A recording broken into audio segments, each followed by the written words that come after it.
Lawyers don't act like this.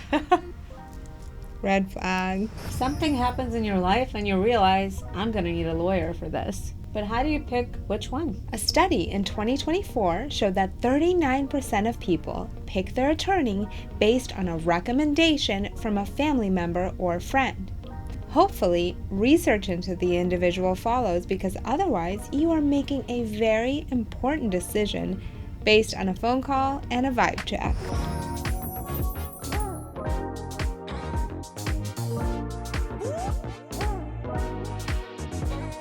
Welcome to the Glamorous Grind. Today is all about the importance of choosing the right attorney. We want to help you learn what to look out for when vetting attorneys for your case, whether it's for a divorce, a car accident, or a sexual harassment case. We'll tell you what questions to ask when interviewing attorneys, if the new show All's Fair depicts divorce attorneys in a realistic way, and what to do when you think the lawyer you hired is a red flag. Let's start at the beginning. You know you're in a situation where you need legal help. What do you do first? What questions do you ask attorneys you're interviewing to see if they know what they're talking about? Whose opinion do you trust? Let's get into it. I mean, if I was looking for an attorney, I would certainly ask my colleagues who they've used and who is good. I would also rely on my judgment. Who do I know in the industry, in the community that has a good reputation? However, even in my own experience, it doesn't always work. Yeah. People who may have a good reputation or well known sometimes are not the best litigators in court. They may be very well liked by people, but it doesn't make them good attorneys. It's a hit or miss. I think naturally people first ask their family and friends, who do you recommend? And if you trust your friend and if they had a good experience, then you go with their recommendation. But people now also go to ChatGPT and Perplexity and everything else. I think that's a hit or miss because I looked up, what does it say about me? And fortunately, I was very grateful to ChatGPT. It said great things about me. But then I also asked who are the top family law attorneys in San Diego? And some of the names it came up with, like, oh, now I want to have that person as my attorney ever if I have a lot at stake. But ChatGPT picked it up from some random website and said, okay, these are good lawyers. So I would not necessarily rely on ChatGPT. I would use it, but cross-reference. Also look on the State Bar of California. It's very important. We do that when we try to hire lawyers. Yeah. People apply for a job, including lawyers, and then you look them up on the State Bar of California, and they have either bar complaints against them, they're public, or they may have lost their license in the past and have been inactive. So check whether they have any bar complaints against them. I would say the same things, but also when talking to your friends and family, I wouldn't just take a recommendation of who do you know is an attorney, because I think a lot of people just say, oh, this person's a lawyer, call them. It's who have you used? And if you haven't used anyone, do you know anyone else who has done this and has? Because a lot of times you have big names, but you call the firm and they have 1,000 attorneys. And you're going to have, there's a lot of good things about hiring big names, right? But the downside of it is you're probably not going to get individualized attention. And maybe you don't need any, but a lot of times you do. So finding someone who other people have used and had good experience with, someone who's responsive, someone who's empathetic. I mean, I've talked to people where they're like, they hire a law firm and they don't hear from them or hear from an attorney. They don't know who's representing them. It's been 6 months. They don't know what's going on in the case. That wouldn't happen in family law. No. I mean, it wouldn't happen in our practices. Okay. And in PI and employment, we immediately make sure the client feels heard. We either schedule a Zoom call or a regular call, depending on what, how they feel. And we make sure they understand the process. Here's our plan. Do you have an issue with this plan? Before we send anything out, we get it cleared by them. Can you just review this to make sure it accurately reflects what happened before we file it? All of these things, we make sure the client is involved and comfortable at every step of the way. And I tell them that, and the clients will often ask me when they're trying to retain, like, what if I want to settle it out, but you think it's too low? And I always tell them how I run my teams is that, like, you are in charge. You are literally the captain of the ship, and I am your steering wheel. And my job is to tell you what I think you should do, But your job is to make the decision, because what works for you in your life may not work for someone else in their life. And if you want to accept a lower settlement, that's on you, and I support that. So, all of those things are very important. And I would say if I'm hiring an attorney, those facts and that personalization is more important than the name of the firm. I think the reputation of the firm and the name of the firm is important, because certain firms have a reputation for a reason. They're known for quality of work, the caliber of their attorneys, and their abilities. I can speak for our own firm. I think all our family law attorneys, especially the partner levels, you don't want to go against them. Mm-hmm. I think our personal injury and employment law department, same thing. I think when picking an attorney, you also need to see if you connect with them, because some people just don't connect. Some clients want a male attorney. Some clients want a female attorney. Sometimes not based on that at all, but more a personality match. Here at Antonio Miranda, we have a client intake department that will match people, new clients, to an attorney that's probably going to be best fit. Sometimes you get it right, sometimes you don't get it right. Time shows, but the complexity of issues is relevant.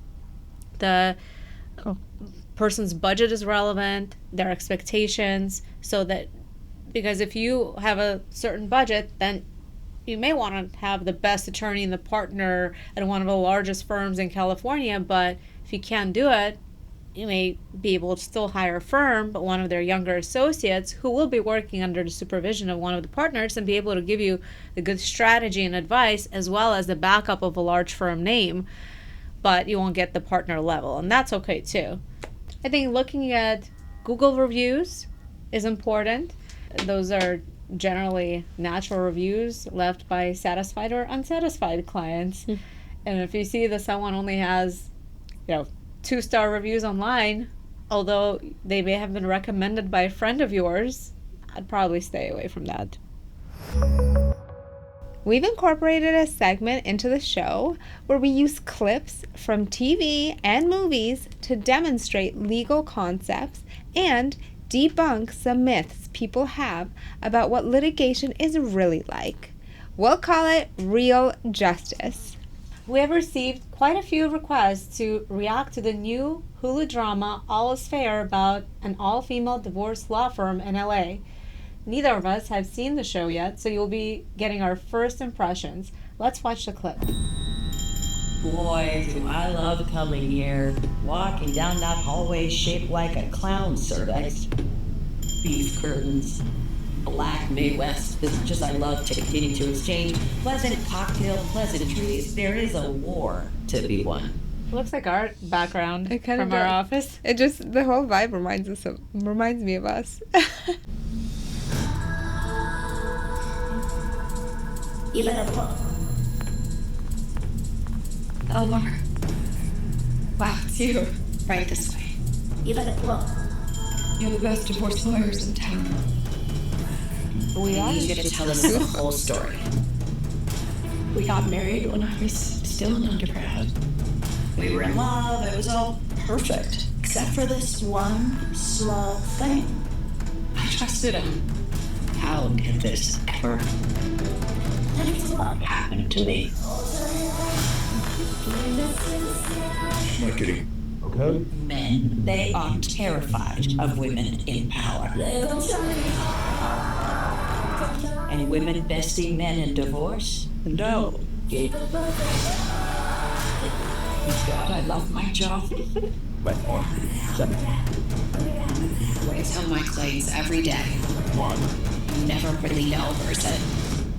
It's just a trap. Guess who's here with me right now? Chase, say bye-bye to your future ex-wife. Bye-bye. See you in court before it started. That's so unrealistic. Absolutely unrealistic. Let's light her on fire. It's just a waiting for fire. You're quite the victim here. It is the tear you shed is $100K in your pocket. Make it right. Lawyers don't act like this. I mean, not at our firm. They gotta make it Here sexy. there is no safe word, but you can't tell us to stop. And what? You infertile, career-obsessed.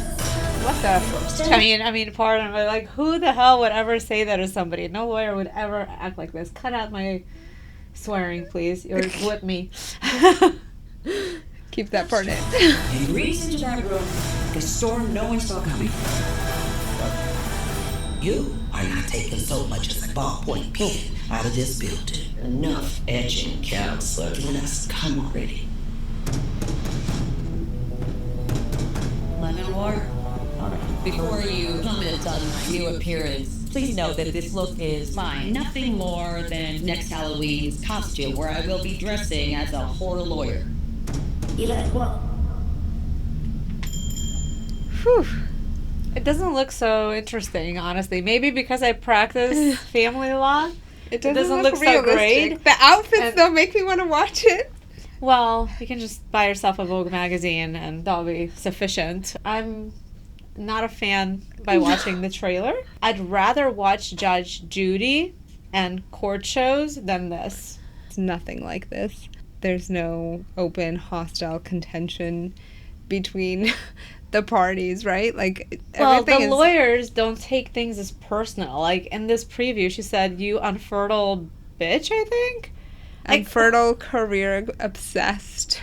yeah, like that. People just don't do that. I mean, that's harassment. And what lawyer would do that in someone's face? Could you get someone, like a lawyer, disqualified for treating an opposing party that way? I think it would be complaint to the state bar. It's Harassment. unprofessional. Probably the other side would write about this in declarations to the judge and family court and really embarrass that lawyer for acting that way. I mean, at the end of the day, society loves to make these, lawyers on TV to be out to be these, like, glamorous, cool fighters. But, like, we read all day.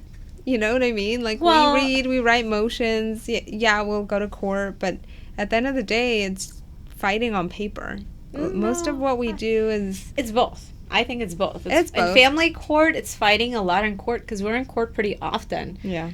You And guys the have hearings hearings a lot more. The difference between civil litigation and family law litigation is you could get ex parte notice, which is an emergency notice, by 10 a.m. a day before, and have to prepare pleadings and contact your clients and respond and defend against an emergency relief that's sought the next day. Unlike in civil court, you have to wait for approximately 18 months to maybe 2.5 years to have your trial. It's very different in family court. Yeah, it is different. In the civil system, I mean, you can go in ex parte if there's an exigent circumstance, some emergency situation you need a ruling ASAP on. But generally speaking, you file a lawsuit, they respond within 30 days, then you have a CMC set, which is a case management conference where the judge is basically like, hey, what's going on?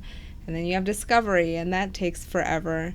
And yeah, usually hearings are set out 2 years down the line, and most of the time they're continued at least once for trial. So it takes at least 2 years usually for most cases to get to the point where they're in trial.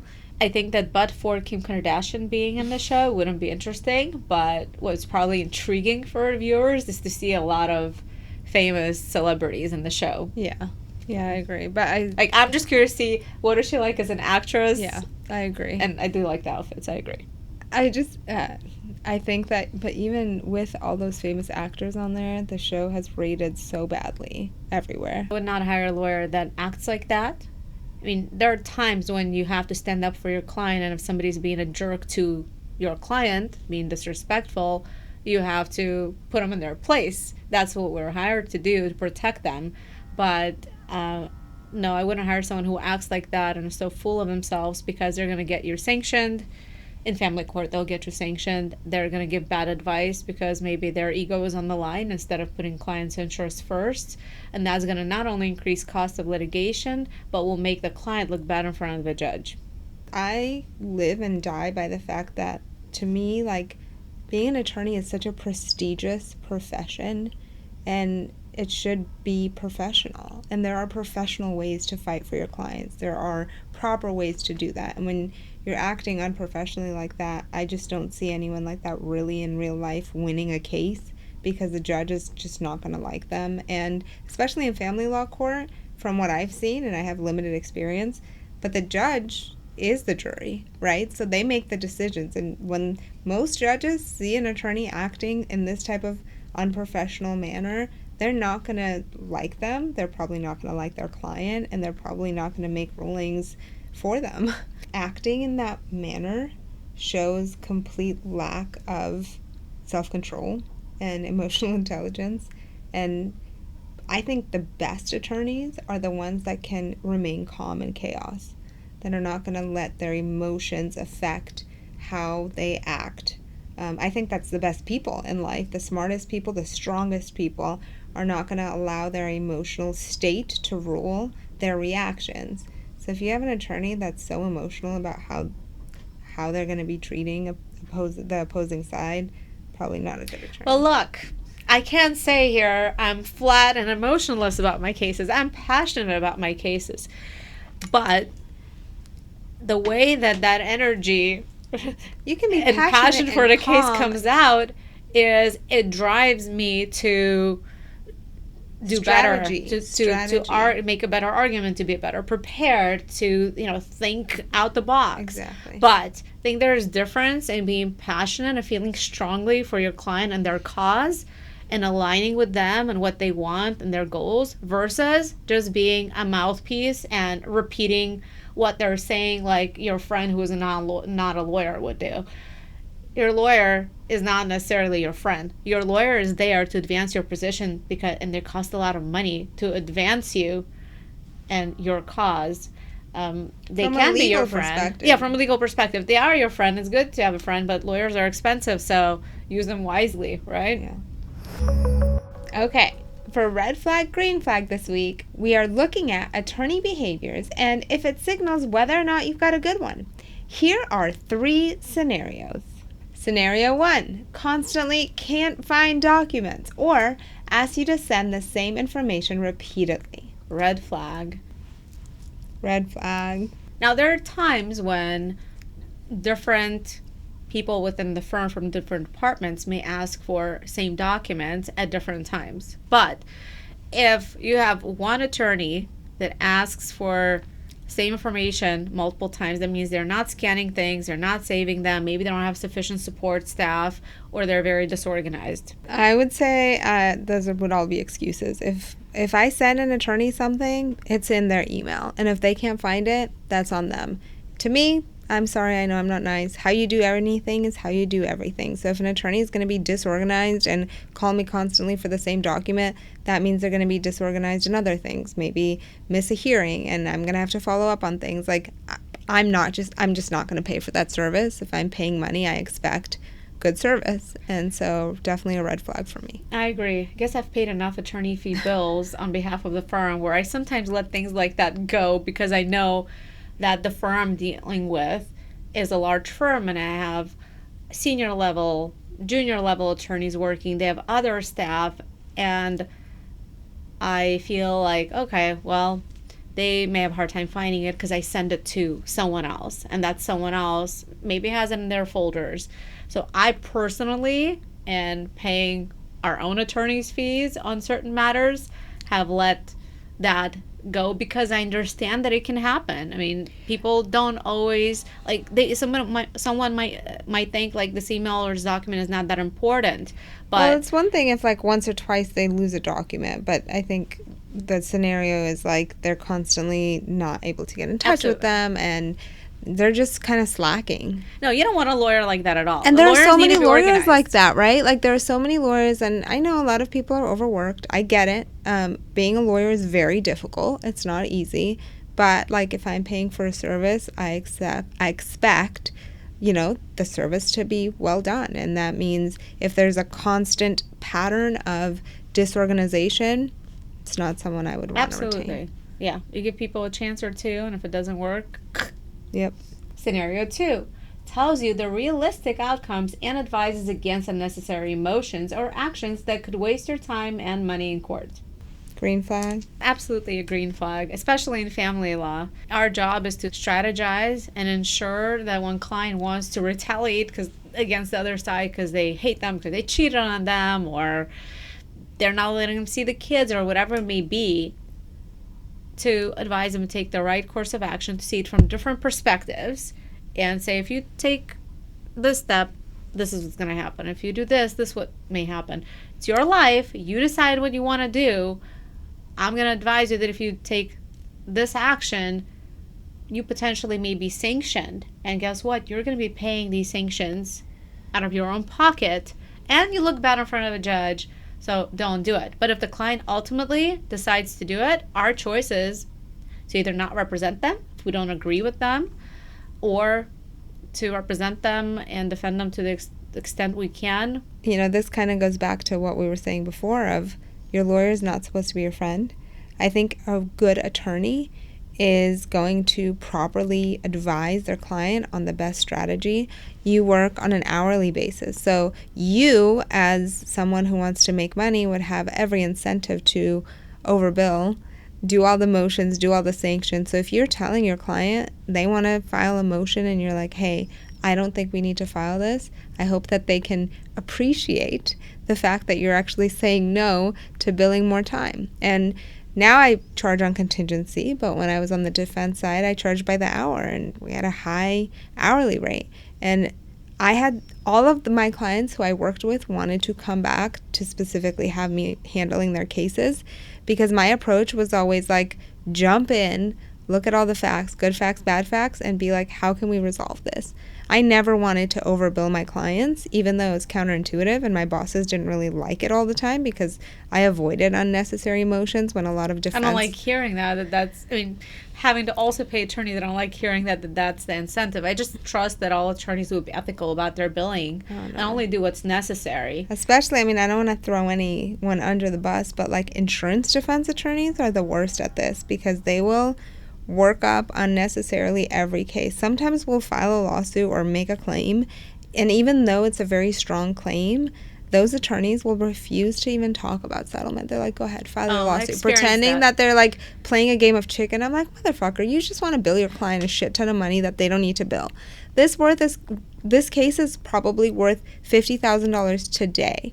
We take it into 2 years of litigation, it's going to be $200,000, and you're going to owe me my fees. You're not even going to offer a fucking penny right now because you want to like bill your client. But I don't understand how I guess if the clients don't know what they're doing, but my clients, especially if you're representing a company, a big company, and the person you're reporting to is a CEO or some executive or an in-house counsel, how they can approve of these things. Well, I think the difference in the insurance defense industry, and I dealt with that when I practiced personal injury, you're correct. They often ignore the plaintiff's attorney. They don't respond. They don't call back. And I don't know what they do on the back end, but they bill at a very low rate relative to what divorce attorneys or other civil litigation firms do. I think the insurance company bills them at like $130 to $165. So back in the day, a lot of times. I don't know what it is now, but they have incentive to increase their time and maximize it to the extent possible so that their law firms can survive. And the quality of those attorneys are often not as good, too, in my experience. There's huge turnover. Yes. But the thing is, the insurance companies think that they're saving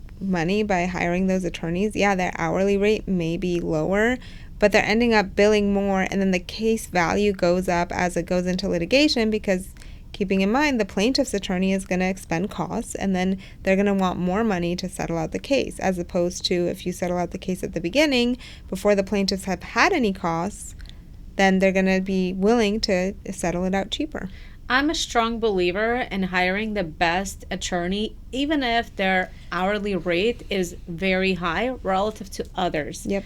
Because if you get someone who knows what they're doing, who's an expert in their field, it'll take them 5 minutes to solve a problem and have an answer at a higher rate versus someone else who doesn't have that experience, who's going to research how to solve the problem a lot longer. And as an example, if you have an attorney who charges $1,000 an hour and you ask them a legal question based on their experience, litigation experience, at least in family law, they'll know right away how it's going to go. They don't have to do legal research or not much of it. They'll give you an answer in 0.1 of an hour. So it may cost you, 6 minutes of 1 hour, $60 to get an answer, as compared to someone who may charge $300 an hour, but doesn't have the experience, has to look for an answer, may tell their paralegal to do their research, and the paralegal may charge $200 or $150 an hour, and then they'll give it to the lawyer, and then the lawyer has to review it. It may take them a half an hour to an hour, so that may cost you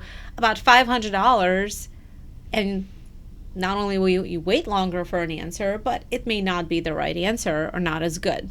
In the system, you get what you pay for. With everything, you get what you pay for. I mean, there's no shortcuts. If you want a good attorney, you have to pay money for it. So, Scenario 3, charges a flat fee. Okay, so I'm going to raise both, because any litigation matters where you don't know where the case is going to end up, how much work is going to be required. You cannot guarantee anything, right? You don't know what issues are going to come up and you have to litigate. That is an absolute red flag, because if you paid your attorney a flat fee, he or she will have no incentive to advocate for you and really spend the time necessary to litigate those issues.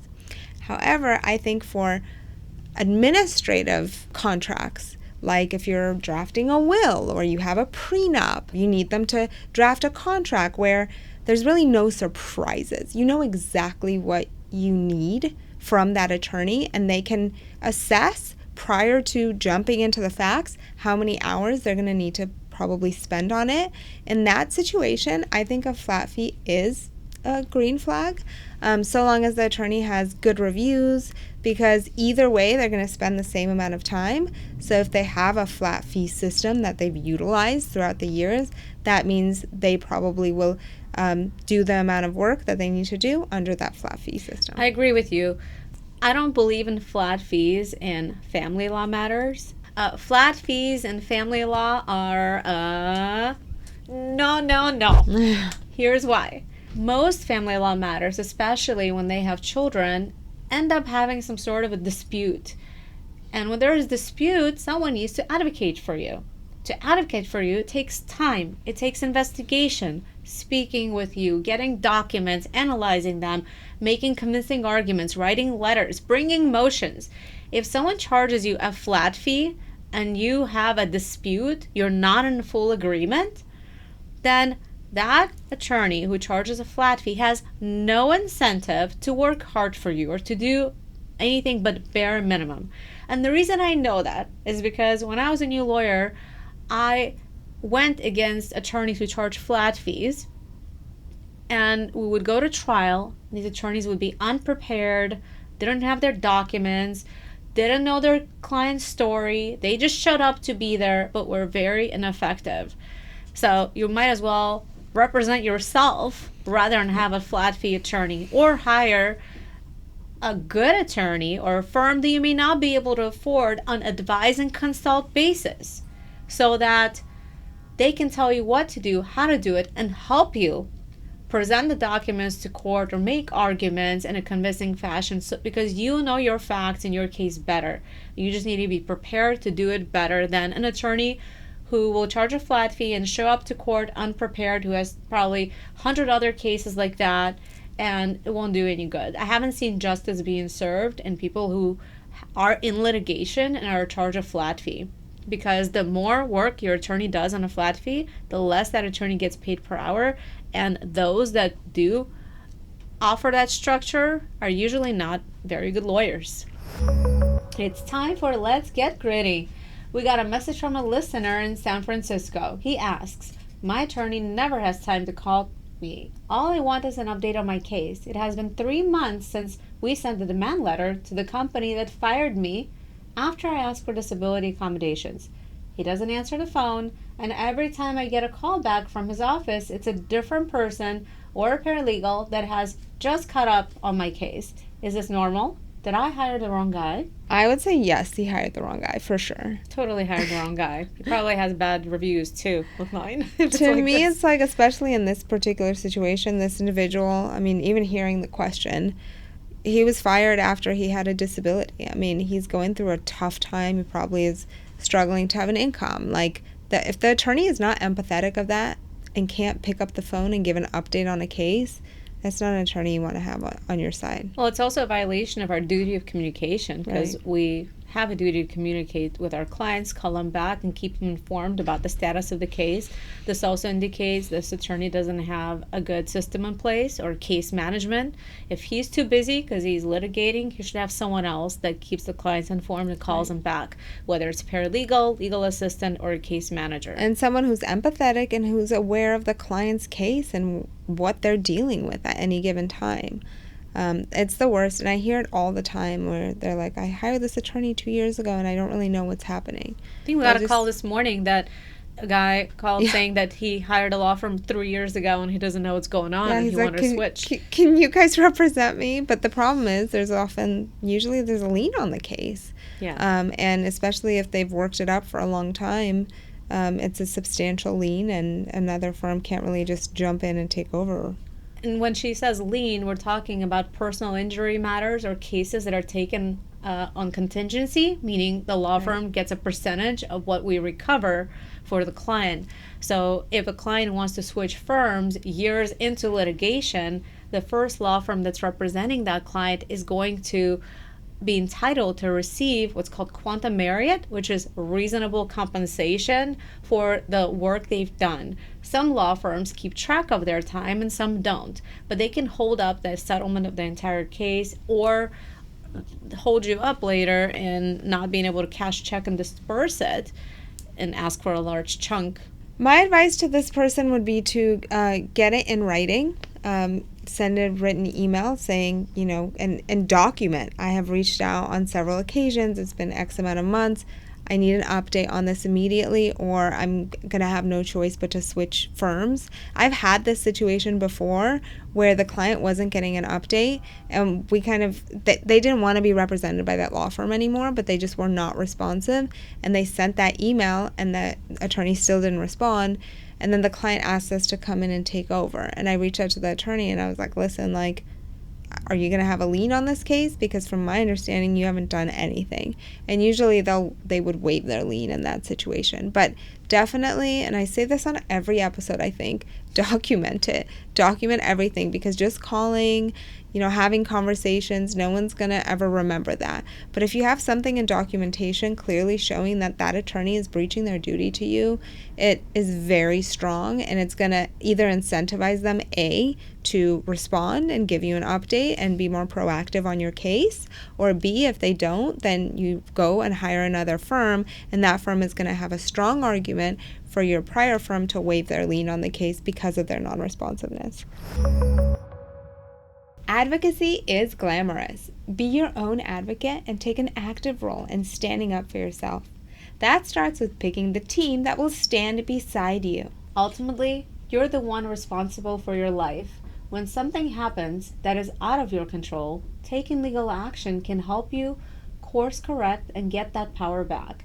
It is not selfish or greedy to go after those who have wronged you. It's intimidating picking an attorney who's a good fit for you. We hope this conversation takes some of that stress off and arms you to be ready to choose your fighter with confidence. There's a lot of messaging in the media that lawyers are inherently untrustworthy, but in my experience, that generally isn't the case. With thoughtful questions and some research into the firm or individual, you can be confident the attorney you pick is a good one. Hit that subscribe button and make sure to follow us. And if you've got a good question for it, let's get gritty. Leave it in the comments or send it to podcast@antonianmiranda.com. Thanks for listening. We'll see you next time on The Glamorous Grind.